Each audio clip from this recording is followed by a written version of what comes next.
अस्सलाम वालेकुम सामीन और नाजरीन, बढ़ते हैं अपने अगले हिस्से की तरफ, पार्ट 6 की तरफ कि इसमें नेमतुल्लाह शाह वली क्या कहते हैं। हज़रत नेमतुल्लाह शाह वली रहमतुल्लाह अलैह की पैदा शवद की रदीफ़ में बयान की गई मुस्तक़बिल के बारे में पेशनगोई के आखिरी 3 अशार की मज़ीद वजाहत में उनके मैं बीनम की रदीफ़ के चंद अशार में वो कहते हैं, नाइब मेहदी आशकार शवद बल्कि मन आशकार मैं बीनम। नाइब मेहदी का ज़हूर होगा बल्कि मैं तो उसे ज़ाहिर देख रहा हूँ। कायम शरा व आले पैगम्बर दर जहाँ आशकार मैं बीनम। मैं पैगम्बर की शरा का कायम करने वाला जहाँ में साफ देख रहा हूँ। सूरत नीमा हमा खुर्शीद बनज़रे आशकार मैं बीनम। मैं उसकी सूरत दोपहर के चमकने वाले सूरज की मानिंद देख रहा हूँ। सिमत मशरिक जी तलू कनद ज़हूर दजाल ज़ार मैं बीनम। मैं उसकी मशरिक की जानिब से दजाल लईन का ज़हूर देख रहा हूँ। रंग यक चश्म अदबा चश्म कबूद खरे बरखर सवारे मैं बीनम। उसकी एक आंख में पोला होगा जबकि मैं उसको एक गधे पर सवार देख रहा हूँ। लश्करो उबूद इस्फहां हम यहूदो नसारा मैं बीनम।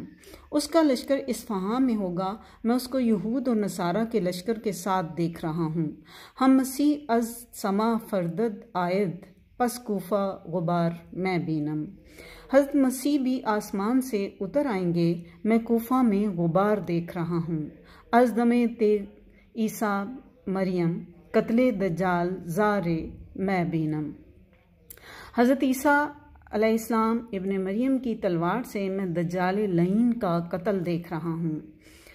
जीनत शरा दीन अज इस्लाम महकमे उस्तवार मैं बीनम। इस्लाम की शरीयत से दीन की जीनत होगी, मैं दीन को महकम और उस्तवार देखता हूँ। ना दर्दे बहुत हमें गोयम बल्कि असरे यार मैं बीनम। ये वारदातें मैं अपनी तरफ से नहीं कहता बल्कि ज़ाते बारी ताला के राज़ों को मैं देखता हूँ। यहाँ पर हज़रत नेमतुल्लाह शाह वली लोगों की उस बात का जवाब दे रहे हैं कि क्योंकि अक्सर लोग कहते हैं कि ये तो एक शायरी है जो हो चुका, बयान हो देखा जा चुका हुआ है, माजी में हो चुका हुआ है, लेकिन हज़रत नेमतुल्लाह शाह वली ने 850 साल पहले ये तमाम प्रेडिक्शंस की थी और उसके बाद जो हालात वाक़यात हुए थे वो ऐन उसी के मुताबिक होते चले गए थे जिस तरह से हज़रत नेमतुल्लाह शाह वली ने बयान किया था। यहाँ पर वो ये वजाहत कर रहे हैं अपने अशार के ज़रिए से कि मैं ये कोई शायरी नहीं कर रहा हूँ या मैं अपने से अल्फाज गढ़ गढ़ के आपको नहीं बता रहा हूँ, बल्कि ये वो बातें हैं जो अल्लाह ताला मुझे दिखा रहा है। आगे बढ़े तो कहते हैं, नेमतुल्लाह निशिस्त दर कंजे हमारा दर किनार मैं बीनम। नेमतुल्लाह एक कोने में बैठा हुआ सब कुछ एक किनारे से देख रहा है। ऐसा महसूस होता है कि अल्लाह के वलियों को सामने दीवार पर सब कुछ मुस्तकबिल में होने वाला नज़र आ जाता है। आगे बढ़ें तो हम दूसरे हिस्से की तरफ बढ़ते हैं जिसमें काफ़िया, ज़माना और बहाना है। औलिया कराम और सूफिया जो अल्लाह ताला के बरगज़ीदा बंदे होते हैं उन पर कब और किस वक्त जलाल और जमाल की कैफियत तारी होती है, कब और कैसे वो हालत वजद में आते हैं और कब मुशाहदा और अल्हाम के ज़रिए से उन पर गैब के पर्दे खुलते हैं, ये किस तरह अल्लाह ताला उनको लोहे महफूज में झांकने का रूहानी मर्तबा अता करते हैं, इसके बारे में बहुत सारे सवालात हैं जिनके जवाबात किसी के पास नहीं हैं। यानी जिसको चाहता है अल्लाह देता है और जिसको चाहता है उसे मकाम अता फरमा देता है। हज़रत नेमतुल्लाह शाह वली ने अपनी पेशनगोई के कसीदे में पैदा शवद यानी पैदा होगा के रदीफ़ में खुसूसी तौर पर बरसगीर पाको हिंद में रोनुमा होने वाले गैर मामूली हालात और हवादिस से पर्दा उठाया है, लेकिन अब वीराना, जाहिदाना और फातिहाना वगैरह के काफ़िए के ज़रिए हज़रत नेमतुल्लाह शाह ने ज़्यादा वुसअत और वजाहत के साथ बरसगीर पाको हिंद और मुल्हका इलाक़ाजात में पेश आने वाले वाक़यात और हादसात को ऐसे बेबाकाना तौर पर पेश किया है कि इंसानी अकल दंग रह जाती है, रोंगटे खड़े हो जाते हैं और दिल दहलने लगता है।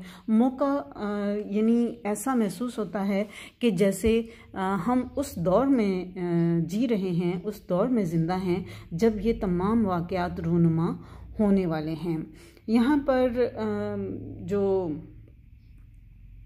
नेमुतल्ला शाह वली अपने इल्म और अक़ल की सरहदों से आगे निकलकर जो पर्दा कुशाई करते हैं उसके बारे में कहते हैं, पारीना किस्सा शोइम अज ताज़ा हिंद गोइम अफ्ताद करंदम के अफ्ताद अज ज़माना। मैं कदीम किस्से को नज़रअंदाज करता हूँ, हिंदुस्तान के मुतल्लिक मैं ताज़ा बयान करता हूँ कि दूसरा करन जो ज़माना में आएगा, यानी ज़माने के दूसरे हिस्से के बारे में बता रहे हैं।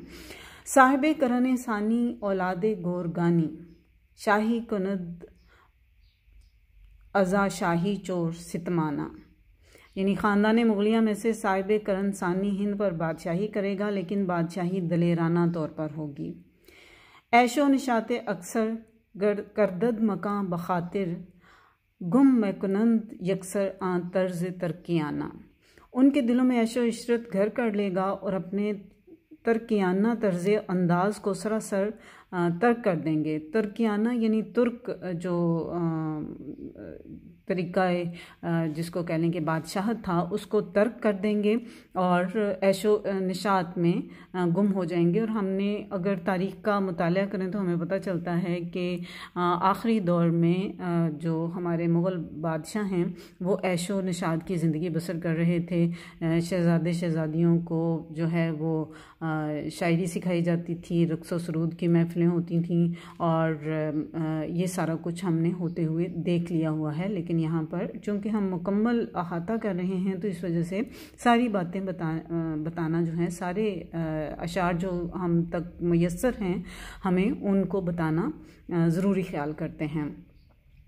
आगे बढ़ें तो कहते हैं, ता मुद्दत से सद साल दर मुल्क हिंद बंगाल कश्मीर शहर भोपाल गिरंद ताकराना, इनकी हुकूमत हिंदुस्तान के मुल्क में बंगाल, कश्मीर और शहर भोपाल के आखिर तक 300 साल तक रहेगी। आगे कहते हैं, गिरंद मुल्क ईरान बलखो बुखारा तहरा आखिर शवंद पहना बातिन दरी जहाना, ये मुल्क ईरान, बलख, बुखारा और तेहरान पर भी काबिज हो जाएंगे, लेकिन आखिरकार छुप जाएंगे और इस जहान के अंदर बातिन हो जाएंगे। ताहफ्त पुश्ते ईशा दर मुल्क हिंदू ईरान आखिर शवंद पिन्हा दर गोशाए निहाना, इन मुग़ल की 7 पुश्तें हिंदुस्तान और ईरान के मुल्क में हुकूमत करेंगी, लेकिन आखिरकार एक गुमनाम गोशा में छुप जाएंगे।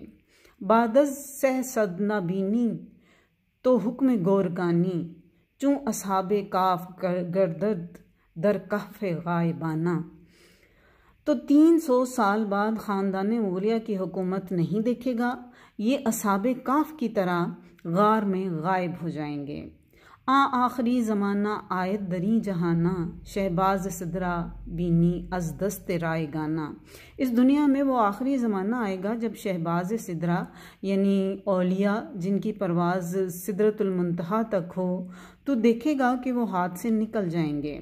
यानी वलीउल्लाह जो हैं औलियाए कराम, उनके हवाले से बात कर रहे हैं। राजगाने जंगी मैं खुरमस्त बहंगी दर मुल्क शां फरंगी आइंद ताजराना, वो जंगजू राजे महाराजे जो शराब और भंग के नशा में मस्त होंगे, उनके मुल्क में अंग्रेज़ ताजराना अंदाज में दाखिल होंगे। अंग्रेज़ शुरू में हिंदुस्तान के मशहूर मिर्च मसालों की तजारत के बहाने मुग़ल हुक्मरानों से बहिरा हिंद के साहिल के करीब वाक़या गोवा, सूरत और पांडिचेरी के तजारती कोठियाँ बनाने की इजाज़त मिलने पर दाखिल हुए। हिंदुस्तान पर अंग्रेज़ों का ईस्ट इंडिया कंपनी की आड़ में कब्ज़ा करने और अहले हिंद पर 100 साल से ज़ायद अरसा तक हुकूमत करने का पहला बीज इस तरह बोया गया, इसलिए शहर में लफ्ज़ ताजराना इस्तेमाल हुआ है। आगे बढ़ें तो कहते हैं, रफ्ता हुकूमत शां आयद बग़ैर मेहमा अगियार सिक्का रान अज ज़रब हाकमाना, मुग़ल हुक्मरानों की हुकूमत चली जाएगी, गैर के हाथों में आ जाएगी। जो मेहमान बनकर आए होंगे वो आखिरकार अपना हाकमाना सिक्का चलाएंगे। यहाँ पर भी अंग्रेज़ों के हवाले से बात की गई है कि ताजिर बनकर आने के बाद मुल्क पर कब्ज़ा कर लेंगे और फिर अपना हुक्म जारी करेंगे। बीनी तो इसमें राबर तख्त बादशाही गिरंद मोमना रा अज नेलंद बहाना, तो ईसाइयों को बादशाही के तख्त पर देखेगा। ये मकर फ़रेब से मुसलमानों की पकड़ धकड़ करेंगे। और आपने देखा, अगर आप तारीख़ उठाकर देखते हैं तो किस तरह से मुसलमानों को निशाना बनाया गया, क्योंकि अंग्रेज़ समझते थे कि चूँकि हमने इक़्तिदार मुसलमानों से छीना है तो इसलिए इन्हीं से हमें ख़तरा हो सकता है, लिहाजा हर तरह से मुसलमानों को दबाने की कोशिश की गई और उन पर तरह तरह के जुल्म सितम करके उनको पीसा गया, उनको नफ्सियाती मरीज़ तक बनाया गया, जायदादें छीन ली गईं और बग़ैर किसी मुकदमे के उन पर जुल्म सितम किए गए, कैद खानों में बंद किया गया। आज के लिए इतना ही, मिलते हैं इंशाल्लाह कल, और टेक केयर, अल्लाह हाफ़िज़।